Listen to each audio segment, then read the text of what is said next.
Greetings. Welcome to another broadcast of I Have a Testimony. I'm your host, Brother Willie Muhammad. God came to us to seek and to save that which was lost. He raised a man from among us. He, the Honorable Elijah Muhammad, laid the foundation.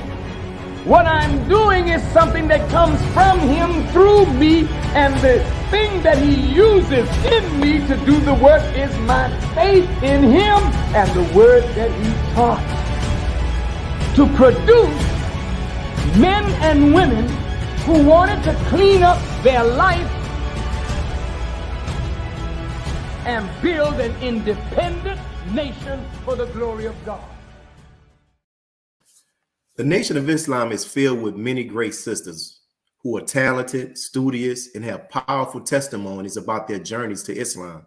Today, we have one of those sisters with us. She has a powerful testimony. And while preparing for this interview, I read something about her that brought to mind what the Honorable Minister Louis Farrakhan said about the positive impact of hip hop. I don't think they have the desire to lead. It's something forced upon them because millions of people buy their records. But to change the language of your rap, since the children are listening more to rappers than they listen to their teachers, then the rapper could become their teacher in a much more profound way than the rappers doing. I don't like to knock rappers. I love them. And I see their greatness beyond themselves. And I'm always trying to pull on what I know is in them. But there are forces that don't want to see us change. So how do we stop it? A collective action on our part against the executives. Assalamu alaikum, dear sister. We have with us as our guest, Sister Mecca Islam. How are you? Assalamu alaikum. I'm good. Peace, brother. I'm fine. Thank you. Yes, ma'am. And thank you for accepting our invitation. And I'd like to get straight to the interview. You know, we opened up with the clip of the Honorable Minister Louis Farrakhan talking about the power of hip hop.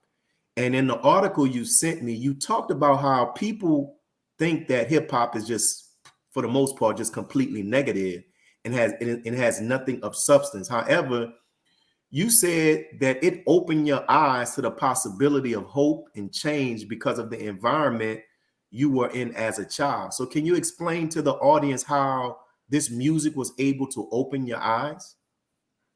Yes, dear brother. Thank you. And thank you again for having me. I feel honored to be among so many, people that you've interviewed, and I'm thankful and I'm honored, and I am a bit nervous, but I think that, basically with me and hip hop is basically my first love. I started listening to hip hop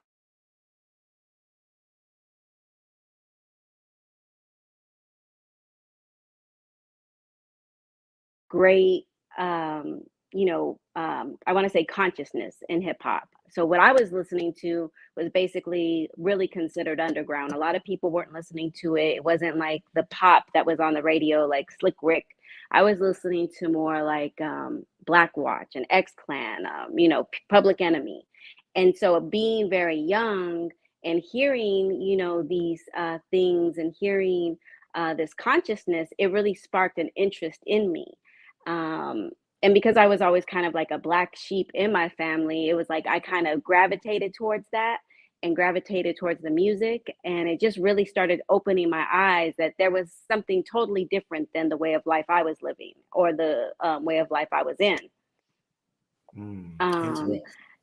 I can elaborate. I grew up in a culture which was more or less street culture.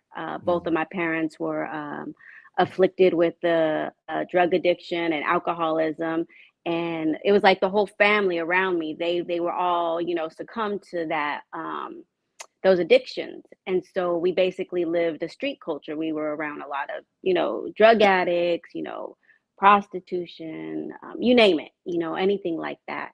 I mean, it wasn't that our parents, just wanted us in this culture. It was just that was the environment that they were living and the way of life that they were living. And I didn't know. Like, I just didn't know that there was another way of life other than what I was living or what I was around. And when I started hearing certain things and hearing the music, it really woke me up. It woke me up to, like, there's something different. There's another way of life. And I'm forever thankful. And when you look at hip hop, the state of hip hop today, do you also feel that that it still can offer hope and open people's eyes to the possibilities? I'm having a little trouble hearing you, brother, but I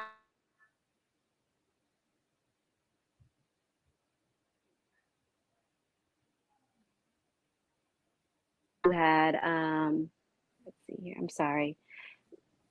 Brother Willie, can you hear Yeah, me? can you hear me? Yes, sir. It's very Oh, slow. it's Yes, very sir. slow. I don't know if that may be on my part, but do you think the same is true for hip hop today?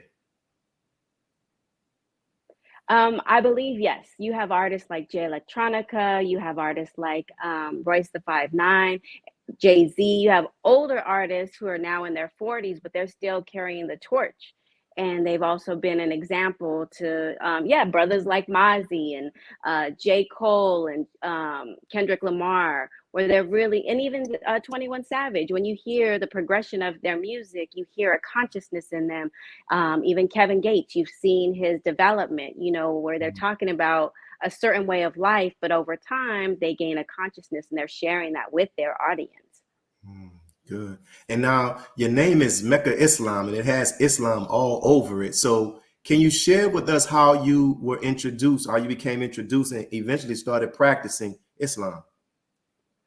I was introduced to Islam through hip hop, listening. I was a young mother. I was 18 and I was working very long hours. And I was listening to Brand Nubian and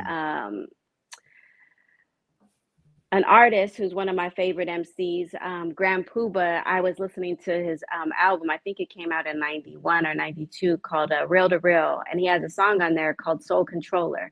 And he was really talking about the mathematics, and it basically introduced me to the 5% culture, the 5% Nation of Islam. And the 5%ers were very prominent in hip hop. And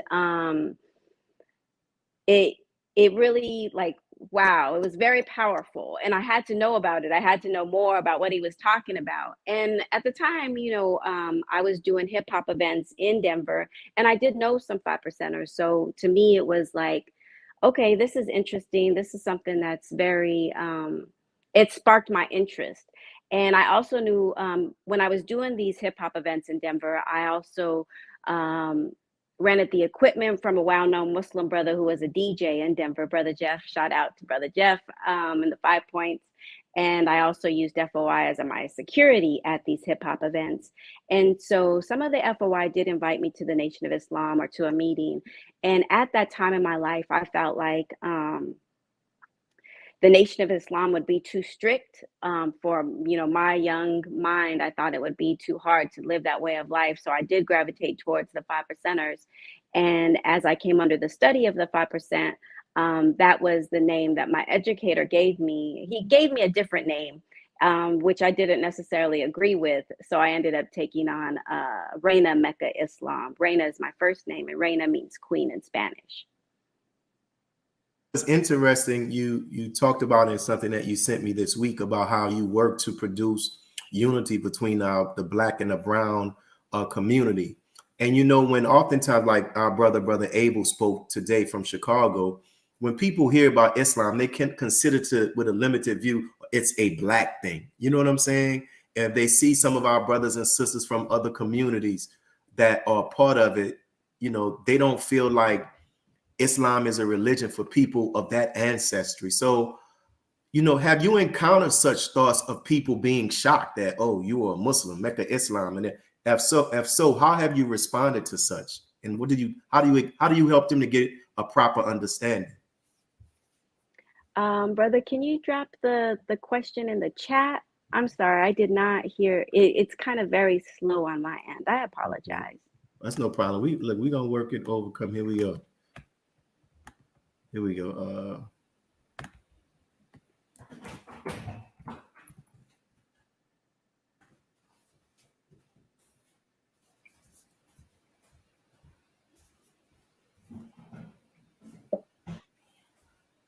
So we're gonna make it happen. Okay, of Latino descent. Yes, Yeah. yes, sir. Okay, so as I had mentioned, I didn't necessarily grow up in a traditional Mexican household. Mhm. Our family was more so involved in like street life. And the area I grew up in was an area called Five Points. So it was predominantly Black and brown community. And I always felt more comfortable around Black people, if that, that's just who I grew up around. And even as a child, and even within my own family, I'm not sure if you know, and if the audience has ever heard this, but within some Latino cultures, it could be very racist. So when I was a child, I was called Little Diana Ross, and they were not saying it in a nice way. My great grandmother, when she would go to comb my hair, she would call me mean things. She would hit me in the head with with the brush because my hair was too thick. It was too curly. To her, it was, nappy. They thought it would, she would hit me in the head and call me morena or negrita. And, they would say mean things to me. So as I got older, and even in middle school, a lot of times, you you get to that age where you want to be attractive to, the boys or, the girls. And, for the Mexican boys, I wasn't Mexican enough, and the Black boys, I wasn't Black enough. So I always felt like I was not attractive at all. It was I felt difficult. And, but I always felt comfort being around Black people. They always made me feel comfortable. And then as I got older, in high school, there was a unit of study that I'll never forget. The science teacher did a unit of study about dominant and recessive genes. And basically through the whole course of study, we learned that we come from Black people, and it just kind of sparked a light in my brain. I was like, wow, this makes a lot of sense. This is why, I look this way. This is why, some people in my family are a lot darker than other people. And so it kind of made sense. But when I went and talked to other people about it, they thought I was crazy. They were like, nah, we don't come from Black people. Like, no way, But to me, it really resonated and it made a lot of sense to me. I also read, once I read Malcolm X's book, an autobiography, I knew without a shadow of a doubt that I was part of the Black nation. Beautiful, beautiful. So we're coming up on our first break, dear sister. So we'll be right back after these short announcements from our sponsors. For those who are watching, make sure you hit the like button. Make sure you're inviting other people to come in to hear this interview with our Sister Mecca Islam. Be a part of the force that powers truth in journalism. Your support helps us to highlight solutions for a brighter tomorrow. Go to nnvnews.com/donate.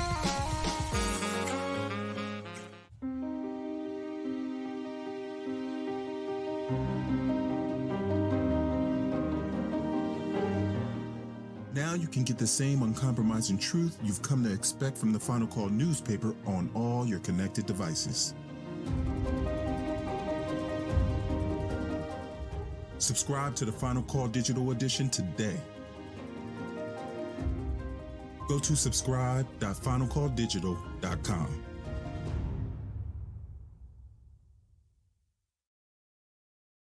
The hashtag #BankBlack social media campaign made strides not only in revolutionizing how we bank, but also how we think. The movement inspired thousands of African Americans across the country to transfer or deposit millions of dollars into Black-owned banks. These are banks that will invest in urban communities, employ African Americans, support Black businesses, and inspire Black home ownership. This is a very proud moment for our culture as we are taking small, but significant, steps towards building Black power through Black wealth. Please share your thoughts with us in the comment section below. Follow us on social media at NNV News, and please subscribe to our YouTube channel at National Network View. I am Anissa Muhammad with nnvnews.com.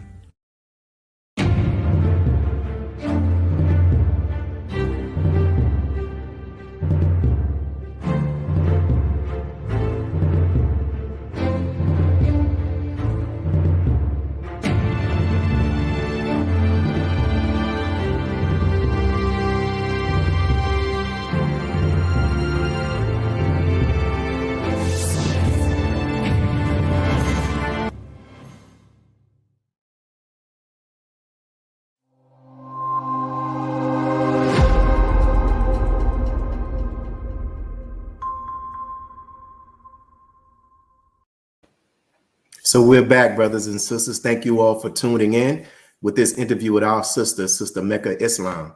And so as we were here, the next question I want to ask you is, as I prepared for this interview, I browsed through your social media page, and one thing that I constantly saw, that there were pictures of you with your children, so I can tell that parenthood is very important to you. What have been some of the most profound lessons you've learned as a mother?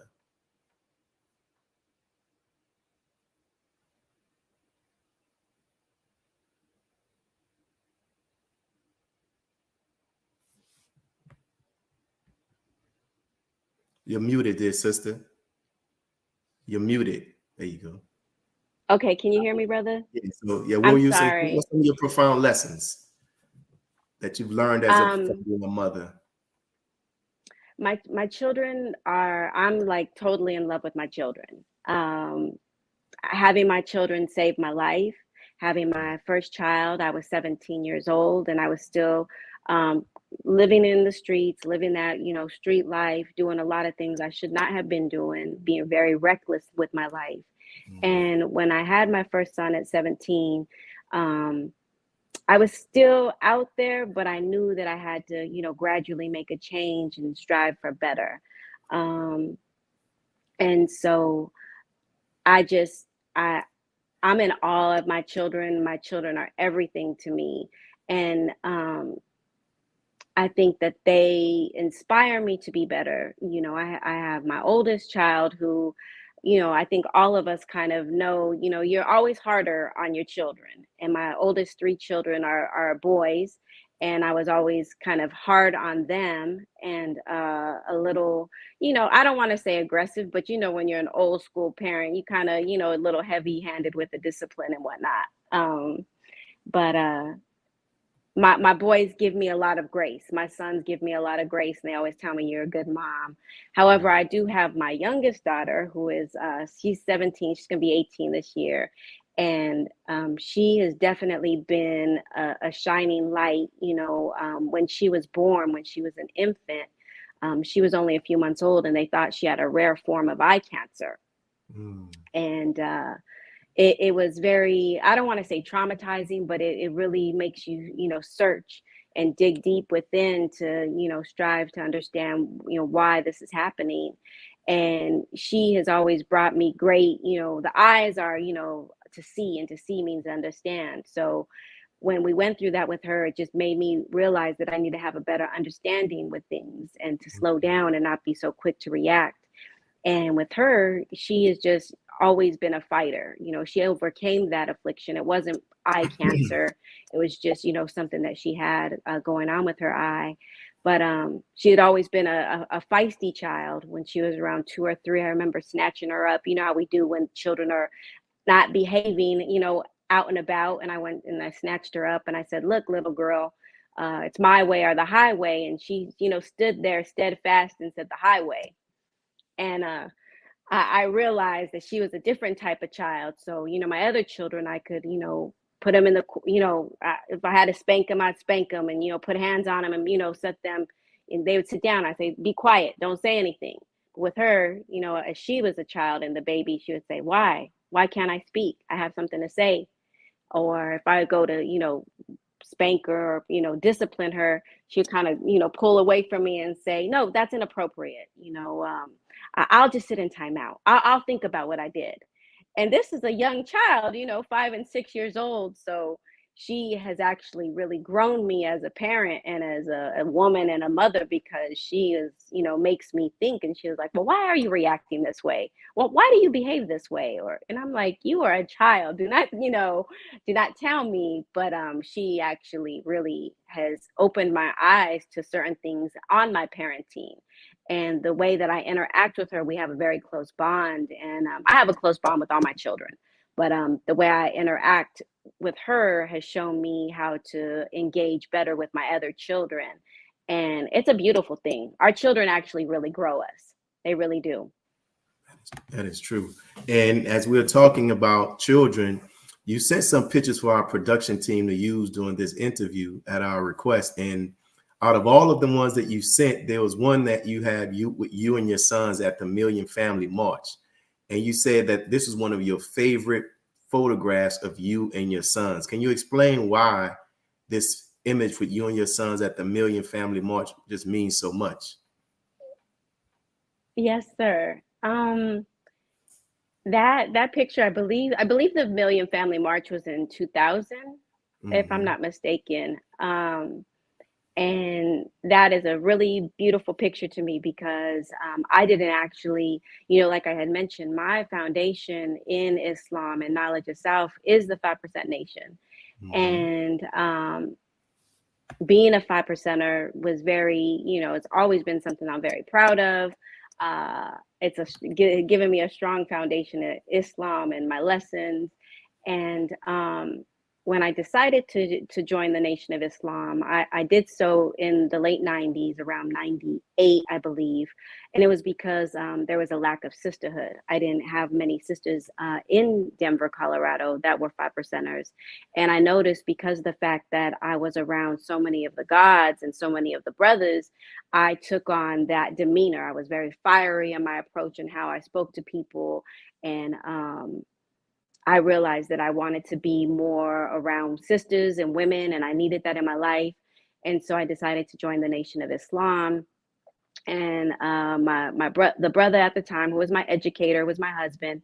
He told me, he said, if you join the Nation of Islam, word is bond. You need to make sure you go through that process. It's very important to go through that process and stick with it. So I did. And that picture to me is so special, because of the fact that I was just newly joined the Nation of Islam. I got registered, I believe, in 99. And that was my first garment. It's from Fashan, from Mother Tainetta Muhammad's line. And I was just so happy to have that. And so that represented my growth and my evolution and moving forward as a woman. And also kind of like growing up a little bit. But that picture also, you see my sons with their t-shirts with the universal flag, the flag with from the 5%ers. And I just love that picture. And I love it because it's with my 3 sons. So you mentioned about how, the sisterhood that you were looking for. So I'm gonna type this into stuff. Can you talk about the sisterhood you found when you joined? I'm gonna type it. Let me send it. Can you talk about the sisterhood you found when you joined the ranks?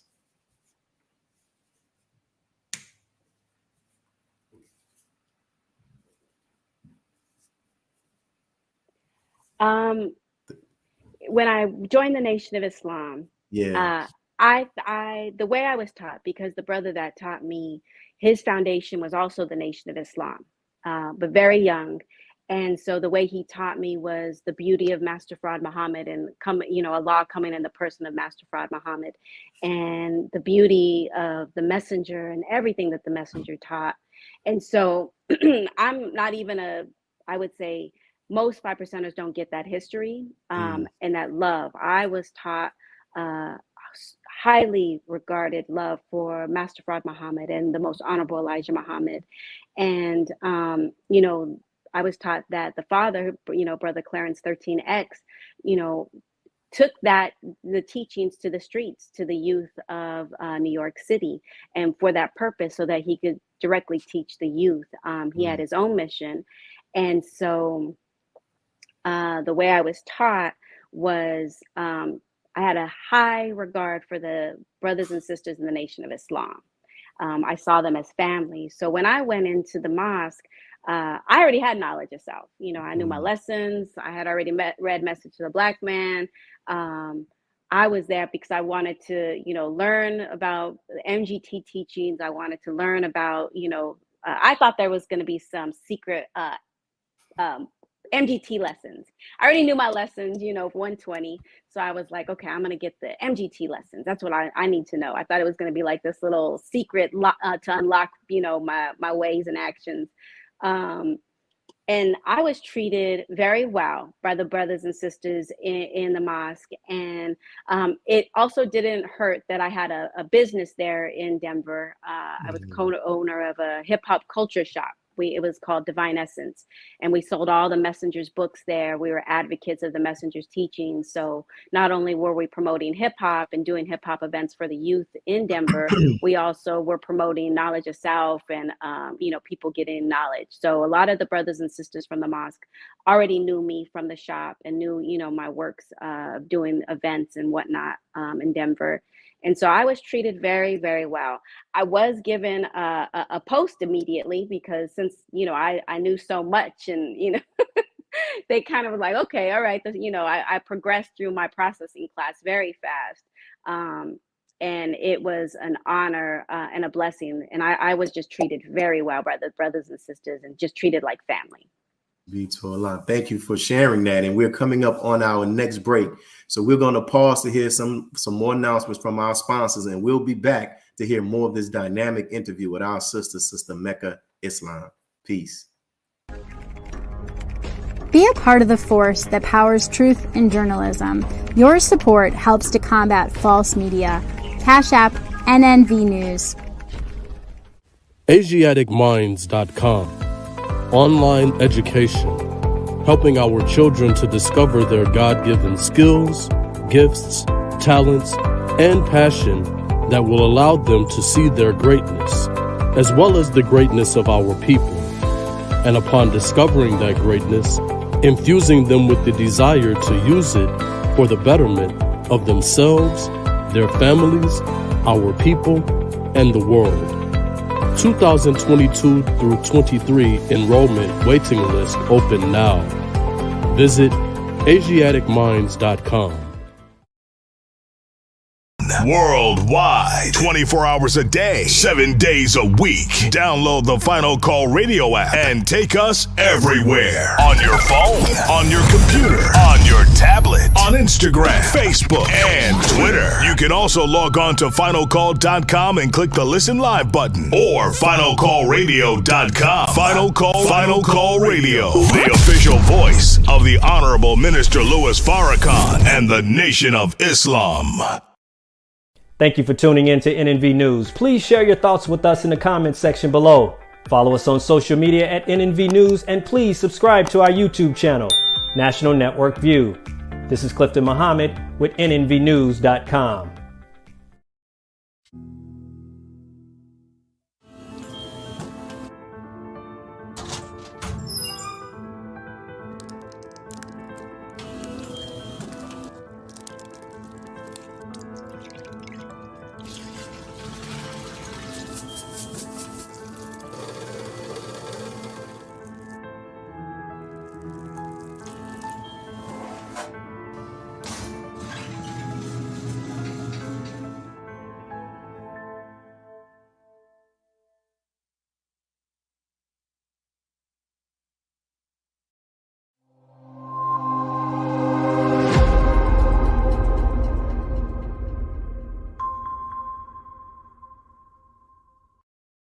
So we're back, brothers and sisters, to continue our interview with our Sister Mecca Islam. Now I'd like to transition this part of the show so we can hear about your memories and your interactions with the Honorable Minister Louis Farrakhan. And to help us do so, we will display some pictures on the screen where we would like for you to share with us this, your memories of this moment, how it came about, your takeaways from your interaction with the minister. So here's the first photograph. So tell us about the context of this picture, how it happened, what were some of the takeaways and the impact on you? Yes, sir.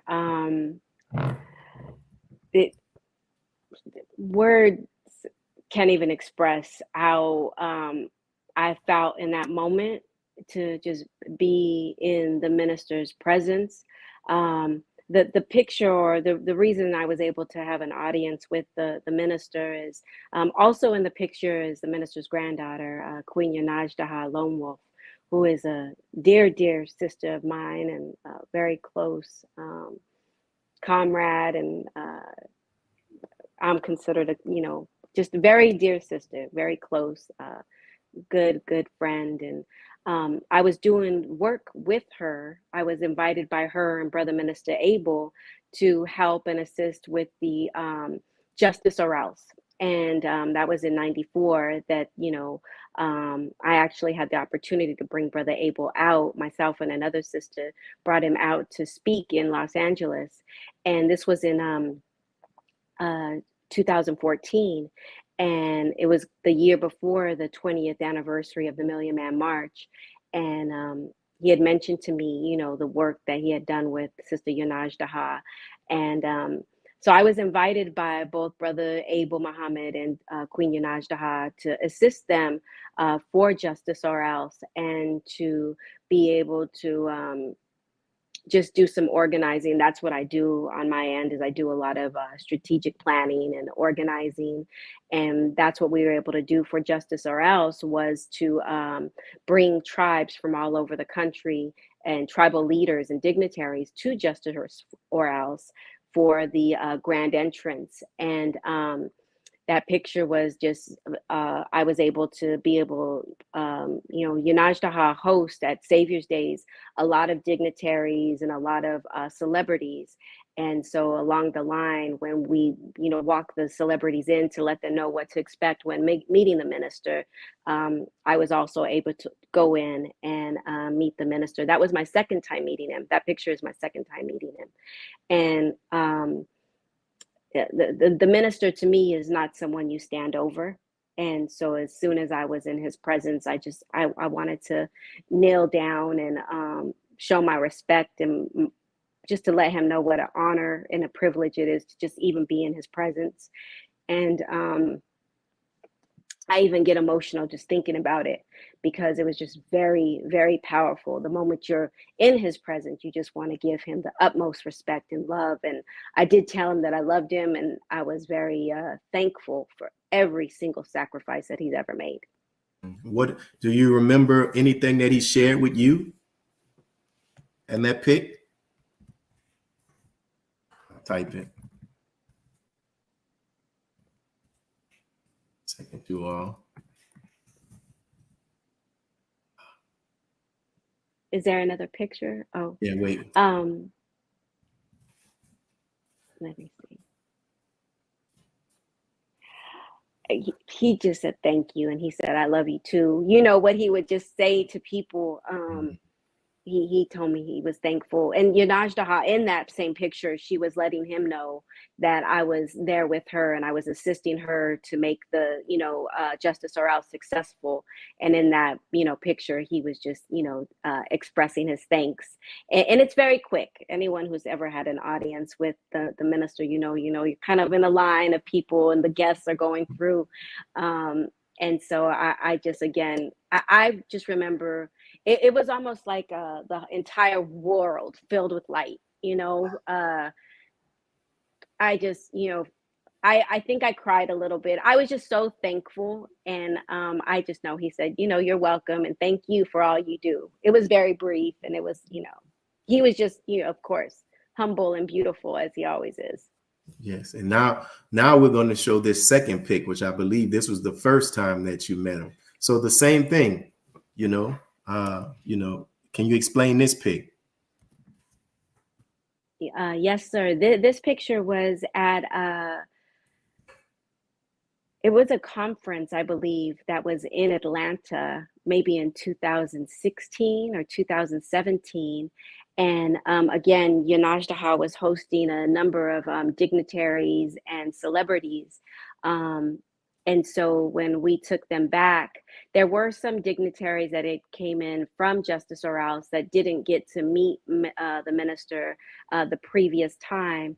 So this picture was us bringing them in to meet the minister. And again, like I said, I will never feel comfortable standing over the minister. You know, I feel like as him being our elder, and I just wanted to kneel down and, you know, as respect. And again, I told him, thank you for everything that he does. And he said, I remember you. Because this was, you know, I had walked in with Yanaj Daha, and we held hands, and he just, you know, said thank you as I, you know, thanked him. And it was very brief, but it was I do remember him saying, I remember you. Wow, beautiful. And so, you know, this next question that we want to ask, the title of this show is I Have a Testimony. So if you had to testify before the world about the Honorable Minister Louis Farrakhan, you know, what would you testify about him? Qualities and anything? First and foremost, I would, you know, of course, his record is unblemished. He has been teaching and striving for over 60 years to, you know, teach original people, not just in North America, but abroad. And I would just testify at his extreme love for Black and brown people, for original people, his grace, his dignity, his overwhelming compassion for not only Black and brown people, but for all of humanity. I would also mention just his sacrifice. He and his family have sacrificed so much for the upliftment of Black and brown people. I'm in awe. There are no words that even exist that I can say that can express my extreme gratitude for all he's done, but also not just for, you know, us here in North America, but abroad, and his sacrifice. I mean, it's just, his sacrifice is overwhelming. His compassion, his humility, his dignity, his love, it's just overwhelming. It's such a beauty to see. And I'm so thankful that I am in this time where I'm able to see everything. And I mean, even he was doing things way before I was even born, and I'm still here in this time to be able to bear witness to his good works and everything that he's done for us. And also the rebuild of the Nation of Islam. The rebuilding of the Nation of Islam is powerful. And the fact that he's been able to spearhead that and do that in this time is just amazing. Absolutely amazing. Beautiful. So before we go to our next break, this is the question I want to ask. You know, what has been some of the most profound lessons you have learned during your journey and growth in Islam? Lessons. Just Okay. I think that, you know, the minister, the Honorable Minister Louis Farrakhan, is the example of the lessons that we can implement in our life, the absolute grace, you know. And I think that that's a major lesson that I've learned in my life, is to give each other grace, to love each other, to listen to each other, to truly strive for understanding. Our people are afflicted. We are truly afflicted by everything that we have gone through, our descendants have gone through here in North America since the presence of Caucasian people. And we have to know that it doesn't happen overnight. Our people are severely damaged by the atrocities that were put on us. And it's very important that we understand that that damage was not just mental and physical. You know, of course, there was the physical damage, but it was also mental, and also those damages, that trauma is in our DNA. And we have to understand that it's one of the biggest lessons I learned is we have to really love each other and love our people. and truly strive to give each other grace and understanding, and just strive to be there for each other. I mean, I think it's important we reach out to each other, we hear each other, and just that, how important that is. It's very important. And I think the minister does that because he is so how do I say, just gives us grace, you know, very humble, and I think we should be like that with each other. Beautiful, beautiful. So we're coming up on our last break. And for those who are watching, make sure you're hitting the like button so we can get more people to actually see this come across their timeline. And we'll be back with our sister, Mecca Islam, to close out on this interview. Thank you. Be a part of the force that powers truth in journalism. Your support helps us to highlight solutions for a brighter tomorrow. Go to nnvnews.com/donate.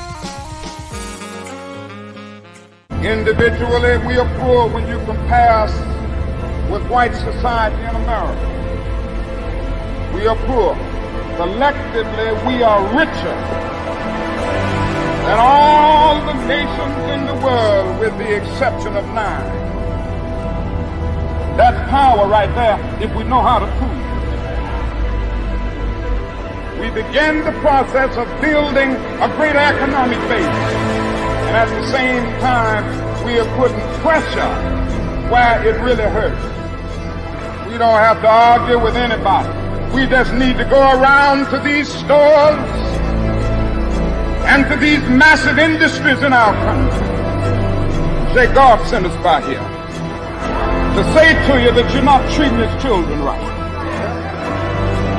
We come by here to ask you to make the first item on your agenda fair treatment where God's children are concerned. Now, if you are not prepared to do that, we do have an agenda that we must follow. And our agenda calls for withdrawing economic support from you. We mean business now, and we are determined to gain our rightful place in God's world.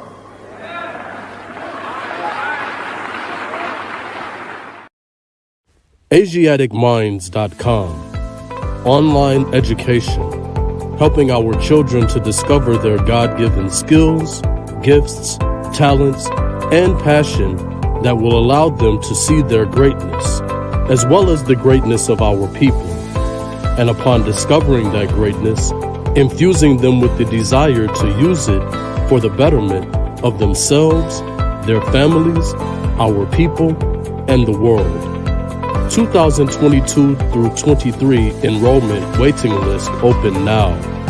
Visit AsiaticMinds.com. Please share your thoughts with us in the comment section below. Follow us on social media at NNV News, and please subscribe to our YouTube channel at National Network View. I am Willie Muhammad with NNVnews.com.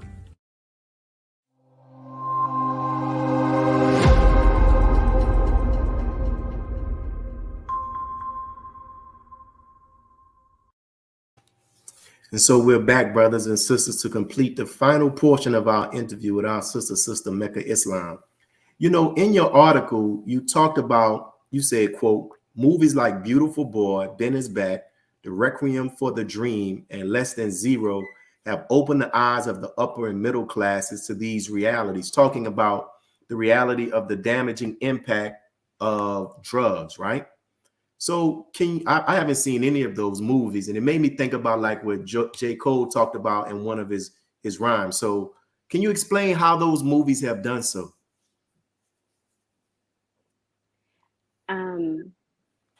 The article I sent you is actually interesting because it was written for my job.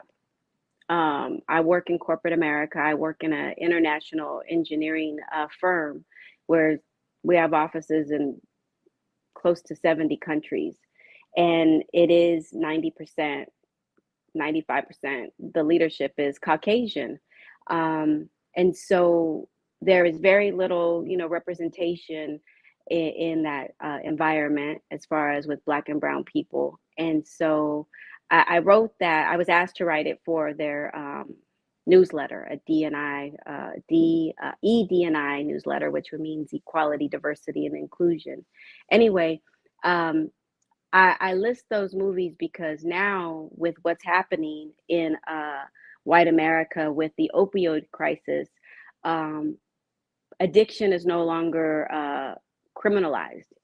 Addiction now, they're getting help, treatment, and therapy for their addictions. Whereas, when I was a kid growing up in the 80s and coming out of the 70s, my parents were heavy.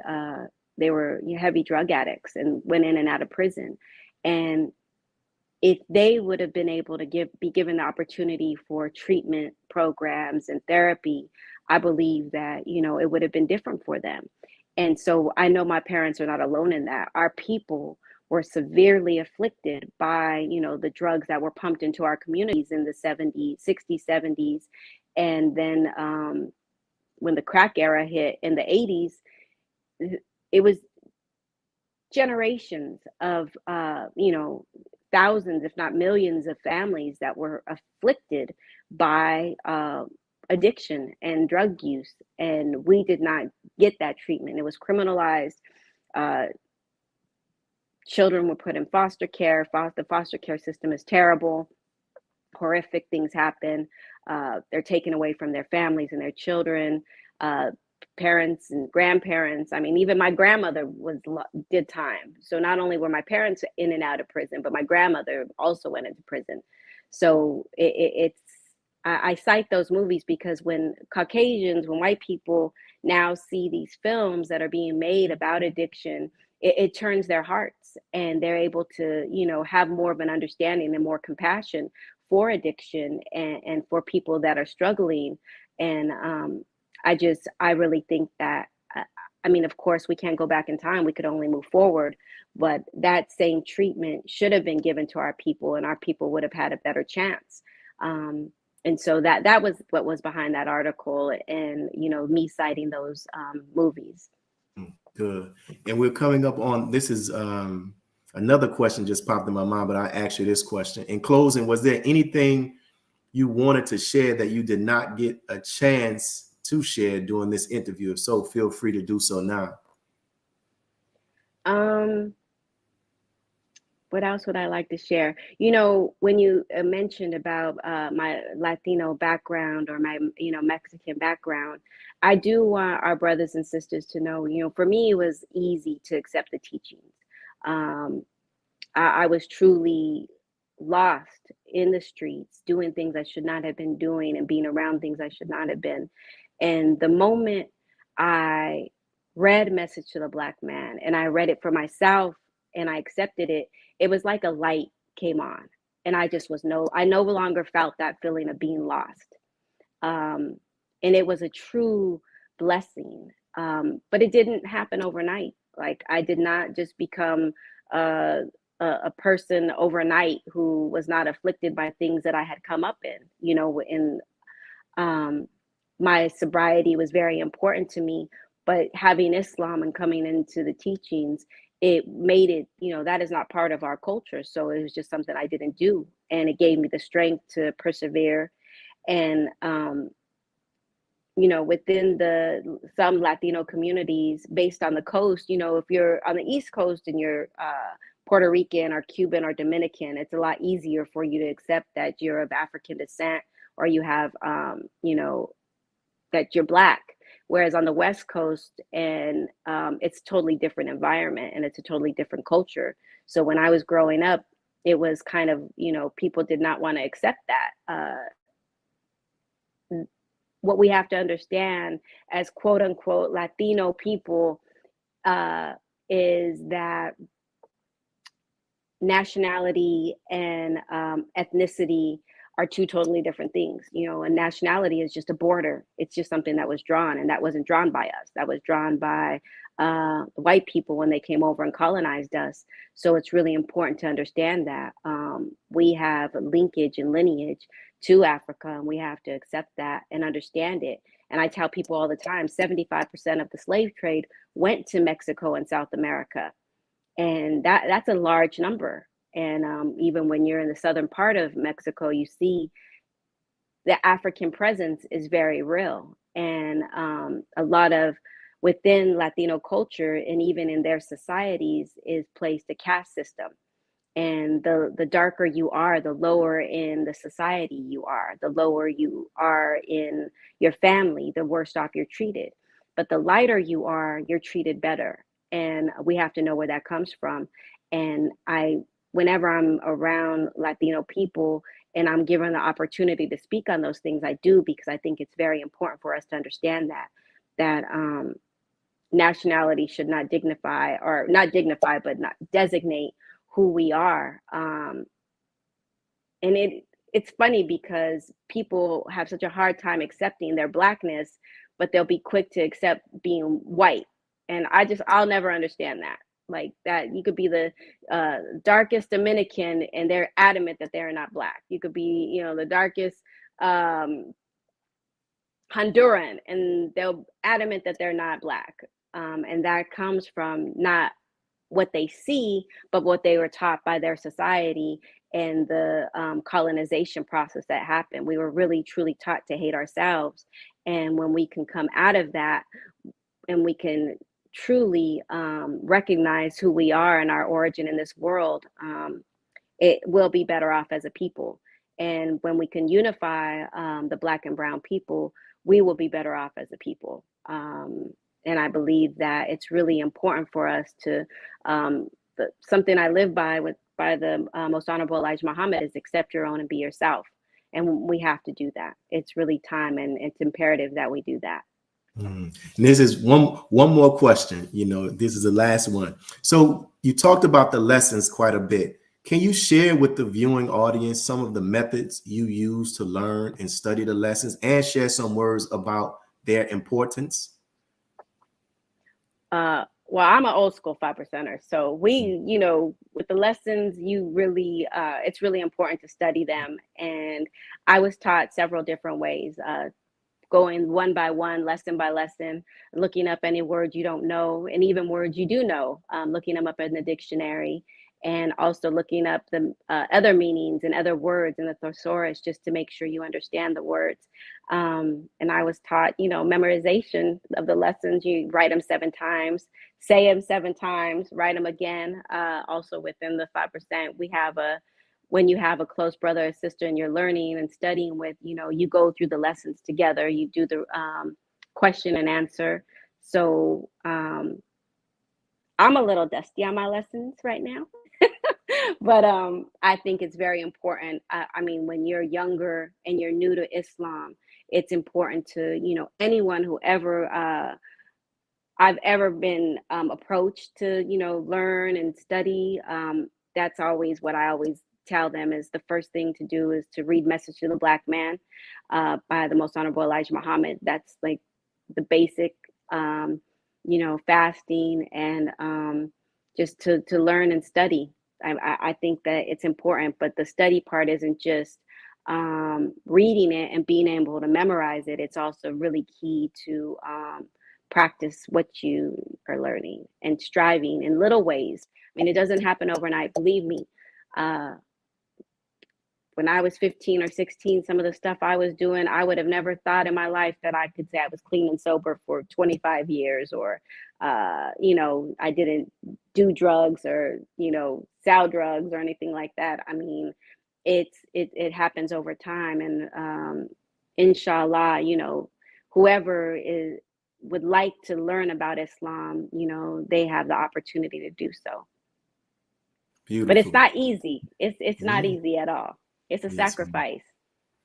That's how as the Honorable Minister Louis Farrakhan said, that everything of value has a difficult factor attached to it. So that's it. We thank you, dear sister. We thank you for your time, and we're going to close out. I thank you, Brother Musa, my producer. Thanks you as well. We thoroughly enjoyed this interview, and may Allah continue to bless you and your family. Thank you, brother. Peace. Assalamu alaikum. Alaikum salam. And so for those who are on, brothers and sisters, we thank you all for tuning in and even sticking through the difficulties that we were having. So make sure you tune in, continue to hit the like and the subscribe button for NNV. And may Allah continue to bless each and every one of you all. Peace. Go home and study. See, many of you don't study your religion. And you think you're going to attain something without study. But if you believe in something, you need to study it so you can become proficient in what you do. Now watch this. God came to us to seek and to save that which was lost. He raised a man from among us. He, the Honorable Elijah Muhammad, laid the foundation. What I'm doing is something that comes from him through me, and the thing that he uses in me to do the work is my faith in him and the word that he taught. To produce men and women who wanted to clean up their life and build an independent nation for the glory of God.